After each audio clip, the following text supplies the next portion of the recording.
What is up, ladies and gentlemen? Welcome to the channel. My name is Michael, and I hope you are having an amazing day. Continuing with the Napoleon series, this time it's 1813 on the road to Leipzig. Super excited to check this out.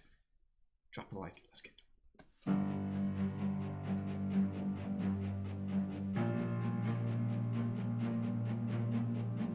it.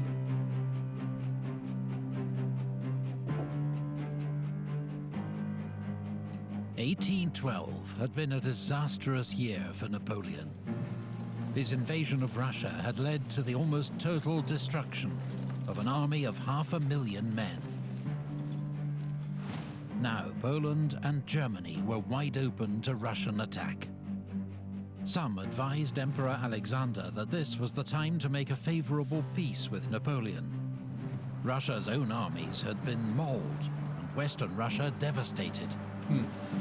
But Alexander was determined to see Napoleon defeated for good, to free Europe from his clutches, and avenge Moscow's destruction by taking Paris. Napoleon's allies were deserting him. Prussian troops had already agreed a truce with the Russians. Schwarzenberg's corps marched back to Austria, which assumed a policy of watchful neutrality. Napoleon had left Marshal Murat in charge of the remnants of the army, but he left for the Kingdom of Naples, hoping to cut a deal with the Allies that would let him keep his throne. He was replaced by Napoleon's stepson Eugene, who'd proved himself a brave and able soldier in Russia, but was unused to independent command, and now faced odds of 4-1. Sheesh. As Russian forces advanced through Poland, he continued to retreat west, leaving garrisons to hold strategic fortresses, most of which were soon besieged. On the 7th of February, Russian troops entered Warsaw unopposed. Napoleon's Polish client state, the Duchy of Warsaw, effectively ceased to exist. 3 weeks later, Russian troops entered Berlin, while Sweden joined the Allies. Sweden was ruled by Napoleon's former Marshal Bernadotte, now officially known as Crown Prince Karl Johann. Many would accuse him of betraying Napoleon, but he'd always been clear that once he became Sweden's Crown Prince, he'd pursue Swedish interests, which is what he now claimed to do. In exchange for Norway, to be taken from France's ally Denmark, and £1 million from Britain, Bernadotte agreed to join what was now the 6th coalition against France since the Revolution, with an army of 30,000 troops. 10 days later, King Frederick William of Prussia declared war on France. Wow! It followed weeks of indecision. The king was widely seen as a weak character and terrified of Napoleon. But with guarantees of Russian military support, the return of lost territory, and enormous financial and material aid from Britain, he agreed to field an army of 80,000 men.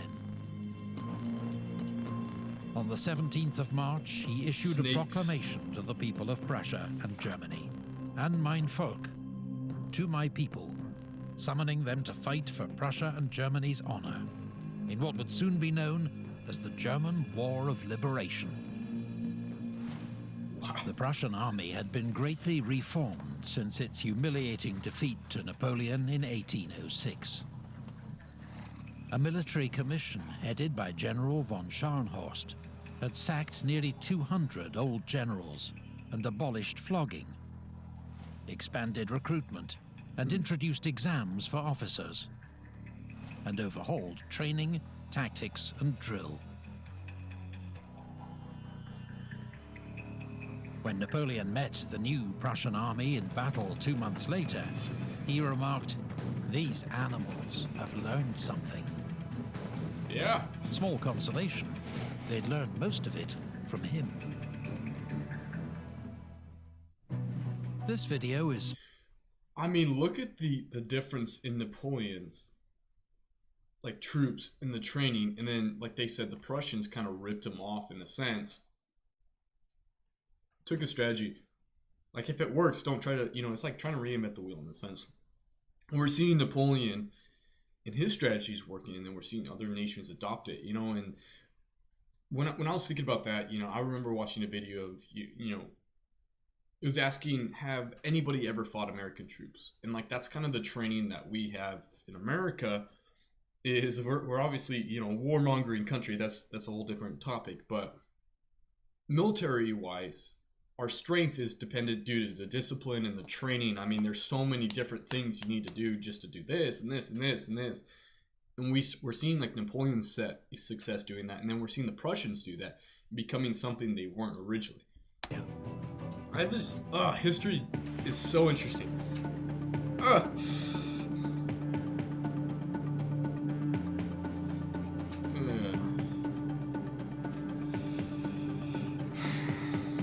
So interesting history.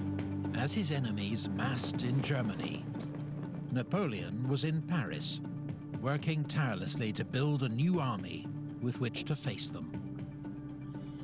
137,000 new conscripts joined the army, and laws passed to call up 100,000 more, while 40,000 veterans from the army in Spain, 16,000 Marines, and 80,000 men of the National Guard, a home defense force, were transferred to Germany. The new conscripts were nicknamed Marie Louises, after Napoleon's young wife, who passed the new conscription laws in his absence. They were young and raw. 2/3 were teenagers, and there was a severe lack of experienced officers and NCOs. In short, the countless irreplaceable veterans now lying beneath Russian soil. There was also a critical shortage of cavalry, a crisis mocked by British satirists. Wait, hold on a second. Strut, look big, and make your hobbies prance. We'll make them believe there's cavalry in France. It would take Napoleon longer to replace the many thousands of horses and trained horsemen who'd perished in Russia. When Napoleon left Paris for Germany in mid-April, the French situation was precarious. Eugene had been forced back behind the river Elbe to the fortified city of Magdeburg. Dresden, the capital of Saxony, had fallen to the Prussians. The Duchy of Mecklenburg-Schwerin became the first German state to defect from Napoleon's Confederation of the Rhine. Russian Cossacks raided as far as Hamburg, inspiring local revolts against French occupying forces. Meanwhile, Austria stood on the sidelines, so far declining to back either side. Napoleon's miraculous feat of organization. I mean, isn't that almost hypocritical, though? So we have the Austrians who refuse to join the war and they're neutral, but based off this map and, probably just the landscape, they're allowing Russian troops to march through their territory. Meant he now had more than 200,000 troops in Germany. And the Emperor's personal magnetism was undimmed.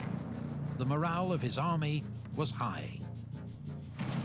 The Russians, on the other hand, lost their iconic commander, Field Marshal Kutuzov, to pneumonia on the 28th of April. His role was taken over by General Wittgenstein.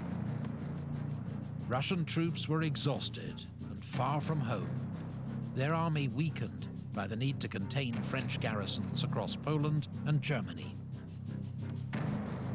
Prussia and Sweden had yet to fully mobilize their strength, and Allied forces barely mustered 100,000 men. They were now heavily outnumbered by Napoleon, and the French Emperor decided to strike quickly. He ordered Marshal Davout to Hamburg with 35,000 men to secure his northern flank. He would march against the Russian and Prussian forces converging on Leipzig to force a decisive battle. Victory would make Austria think twice about joining the Allies. allow him to rescue the 90,000 men trapped in garrisons across Germany and Poland, and re-establish his dominance over Europe.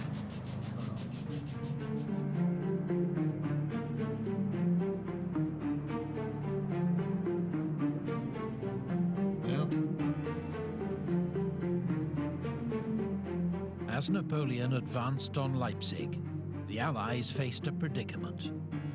To risk battle against Napoleon's larger army, or give up Germany without a fight, a potentially devastating blow to Allied morale and any chance of winning Austria over to their cause. Allied headquarters made the bold decision to attack. They knew most of Napoleon's army was made up of raw conscripts, that their own troops were better trained and had a great superiority in cavalry and artillery. The Allies agreed that as Napoleon crossed the Saale River, they would hit his right flank before he could concentrate the full mass of his forces. The two armies were on a collision course, but Napoleon's shortage of cavalry meant he lacked information about Allied movements. On the 1st of May, Marshal Bessières, commanding the cavalry in Murat's absence, was carrying out reconnaissance himself when he was hit by a cannonball and killed instantly. Bessières was the second of Napoleon's marshals to be killed in action, and like Lannes, an old comrade and trusted friend. The Allies were able to surprise Napoleon, falling on Marshal Ney's Third Corps near Lutzen. Ney's troops had to cling on in the face of a Russian and Prussian onslaught, while Napoleon rapidly redirected his other corps to fall on the enemy's flanks. At one stage, Napoleon had to personally help rally routing troops as they broke in the face of determined Prussian assaults. But on the whole, his young conscripts fought with courage. And despite hours of savage fighting, Wittgenstein could not exploit his early advantage. As French reinforcements arrived, the battle turned against him. Towards dusk, the Allies were forced to break off the engagement, though they'd inflicted around 22,000 casualties, losing just half as many men. General von Scharnhorst, mortally wounded, was among them. Crucially, Napoleon's lack of cavalry meant he was unable to pursue the enemy, who retreated in good order. Expecting the Prussians to fall back on Berlin, Napoleon sent Marshal Ney in pursuit, while he continued east. But the Allied army stayed together, withdrawing to a defensive position at Bautzen, deliberately close to the Austrian border, hoping to entice Schwarzenberg to intervene, and daring Napoleon to violate Austrian neutrality. Neither happened. Instead, Napoleon ordered Ney to swing south to fall on the Allies' northern flank, while he launched a frontal assault to pin them in place.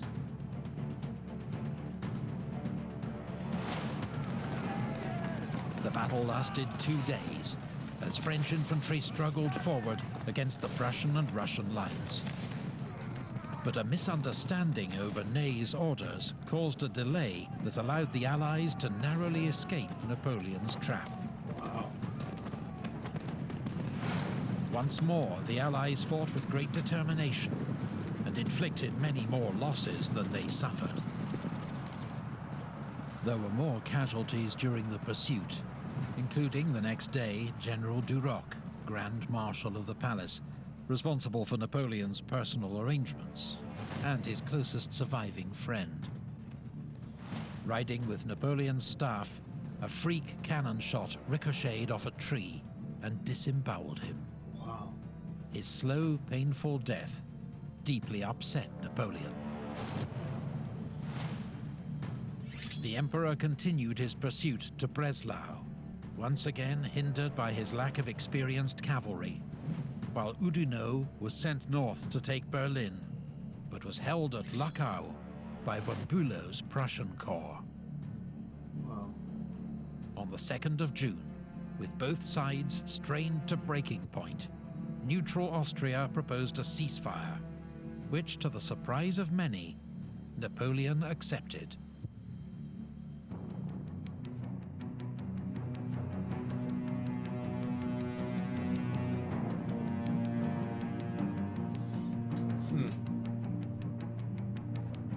Interesting. The armistice... That's a very interesting quote that he's saying that. But I mean, just absorbing this information, what's going on right now, we're seeing the lack of training really making a difference in Napoleon's army with the casualty counts. You know, most often Napoleon had less casualties than, you know, the opposing side, but in the few battles that are happening, the casualty counts are significantly higher for Napoleon. Lack of training, lack of cavalry, it's making a huge difference. But at the same time, he's winning. Of Plaswitz would last more than 2 months, a period of intense diplomacy and military mobilization by both sides. Napoleon wanted time to rebuild his cavalry, a shortage of which had allowed the Allies to escape twice. But he also wanted to keep Austria on side, which he feared might join the Allies with 200,000 troops, even though Emperor Francis I was now his father-in-law, since Napoleon's marriage to his daughter Marie-Louise in 1810. Austrian Foreign Minister Clemens von Metternich, who'd become one of 19th century Europe's most influential statesmen, now took center stage. Metternich wanted peace and to see Austria restored as a great European power, which meant Napoleon contained, but not crushed, which would hand too much power to Russia. In June, he travelled to Dresden to ask Napoleon to make concessions, while promising the Allies that if he did not, Austria would join them. But Napoleon dismissed Metternich's terms out of hand. He would not return the Illyrian provinces to Austria, agree to the repartition of Poland, or the breakup of the Confederation of the Rhine. All were out of the question. Napoleon famously threw his hat to the ground in fury. Peace and war lie in your Majesty's hands, Metternich is said to have warned him. Today you can still make peace. Tomorrow it may be too late. But Napoleon preferred war to what he called a humiliating peace. That is pretty bad.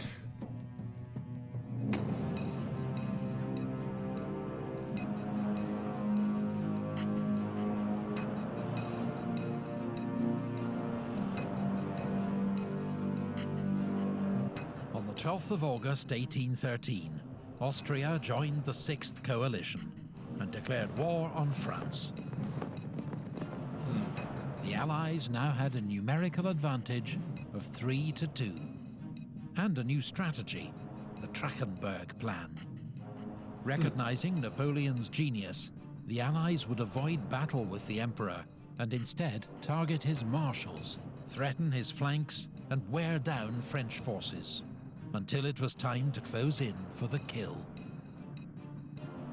Over the next few months, the coalition would also receive massive material support from Britain, including £8 million in silver and gold coin, 200 cannon with transport, 120,000 firearms, 18 million rounds of ammunition, 23,000 barrels of gunpowder, 30,000 swords and sabres, 150,000 uniforms, 175,000 pairs of boots, 1.5 million pounds of beef, biscuit and flour, and 28,000 gallons of rum and brandy. I love how that's the very last one listed. In reality, that's probably the most important to the soldiers.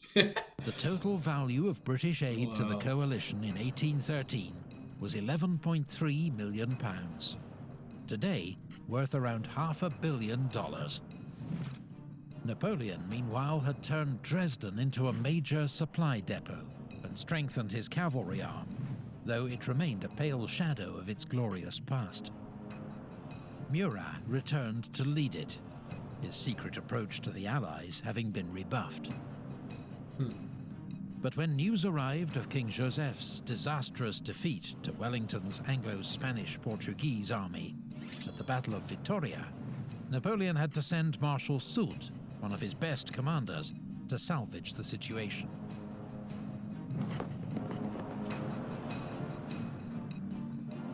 On the 15th of August, Napoleon left Dresden and advanced against what he considered the most urgent threat: the joint Prussian-Russian army of Silesia, commanded by General Gebhard von Blücher, soon to win the nickname Marshal Vorwärts, Marshal Forwards, for his aggressive leadership.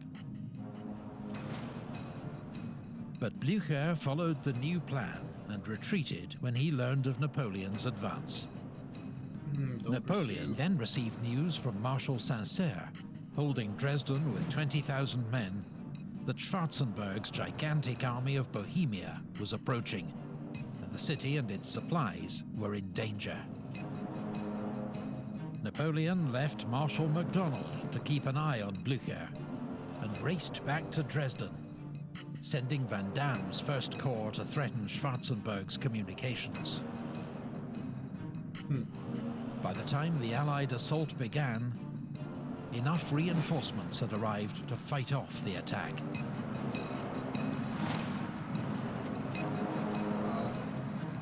The next day, despite being heavily outnumbered, Napoleon ordered a counterattack. Struggling through mud and heavy rain, Marshal Murat's advance, supported by Victor's Second Corps, broke the Allied left flank and took 13,000 prisoners. Wow. The Allies had suffered a disastrous defeat because they'd ignored their own rule: don't take on Napoleon in battle. But news soon arrived that turned the situation on its head. Marshal Oudinot had resumed his advance on Berlin with 66,000 men, but in 3 days of heavy combat around Grossbeeren, he was defeated by Bernadotte's Army of the North. Some of the most savage fighting was between Napoleon's Saxon allies and von Bülow's Prussians, two German states that for now remained on opposing sides. 3 days later, at the Katzbach River, Blücher inflicted a crushing defeat on Marshal MacDonald, driving some French troops into the river itself. MacDonald lost 30,000 men, 3 Eagles and 100 guns, for Blücher's 22,000 casualties.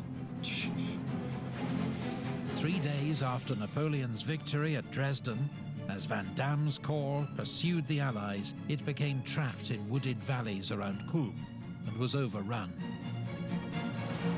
General Van Damme himself was dragged from his horse by Cossacks, as he and 10,000 of his men were made prisoner. Napoleon sent Ney to take over from Oudinot, who engaged Bülow's Prussian corps at Dennewitz.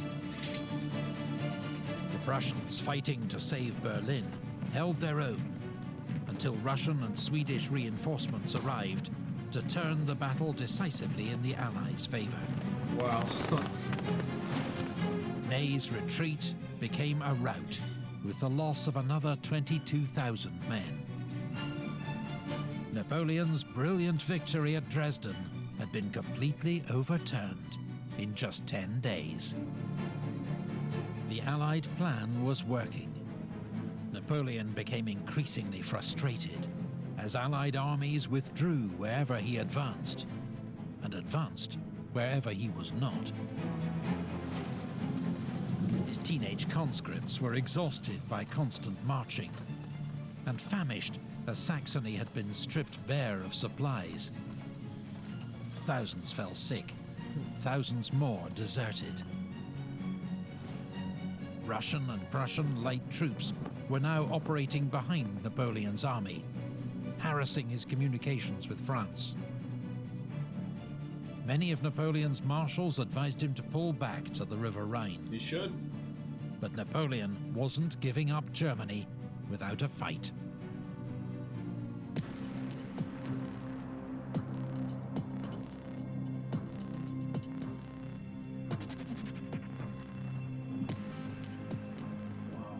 By October 1813, Napoleon faced 1/3 Allied troops in Germany, converging on him from 3 directions.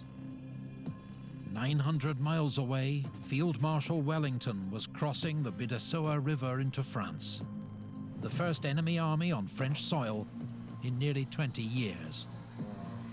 While the Kingdom of Bavaria, a French ally since the days of Austerlitz, had secretly agreed to switch sides and would declare war on France on the 14th of October. Napoleon planned to defend the line of the River Elbe. But the arrival of General Bennigsen's reserve Russian army freed up Blücher, who suddenly marched to join forces with Bernadotte and forced his way across the Elbe at Wartenberg. I mean, Napoleon's just getting betrayed left and right, and we're seeing this. I mean, it's craziness, but at the same time, and it's a sign of respect. It's like, look, we understand you're good at what you do. You're a great leader. You're a great military commander, and this is how we're going to fight. But I mean, he is just literally getting bombarded from every single way.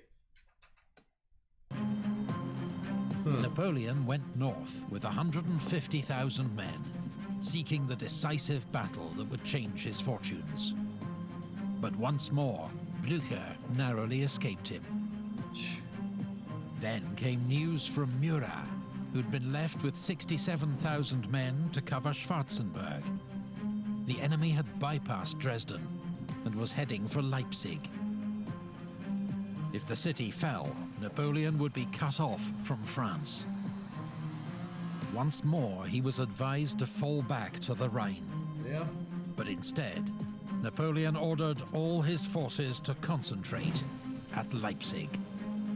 He would risk everything in one great battle to decide the fate of his empire and the fate of Europe.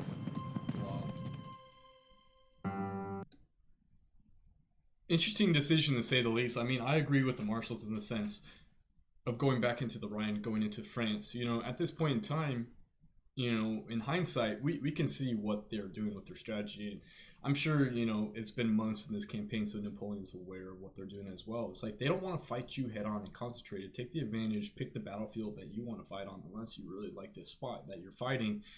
Pull back, re-strengthen, because I mean, if they invade France, it literally changes the morale. Similar to, you know, what you did in Russia.